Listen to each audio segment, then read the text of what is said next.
पापा, बोलो बेटा। ये सब लोग मिडिल क्लास इतना करते रहते हैं, इसका मतलब क्या होता है मिडिल क्लास का? मिडिल क्लास मतलब हम बेटा। हाँ नहीं, वो तो पता है कि हम मिडिल क्लास हैं, पर इसका मतलब क्या एग्जैक्टली? हम मिडिल क्लास कैसे हैं?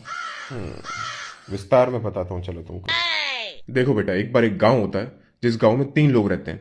एक का नाम होता है गरीब, एक का नाम होता है मिडिल क्लास, एक का नाम होता है अमीर।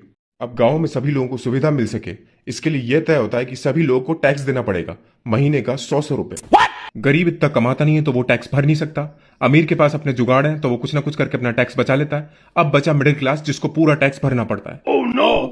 फिर तो मिडिल क्लास को पूरी सुविधाएं मिलती होंगी ना पापा, क्योंकि वो पूरा टैक्स भर रहा है। नहीं बेटा, सुविधा मिलती है गरीब को क्योंकि वो गरीब है, और अमीर को क्योंकि उसके पास ताकत है।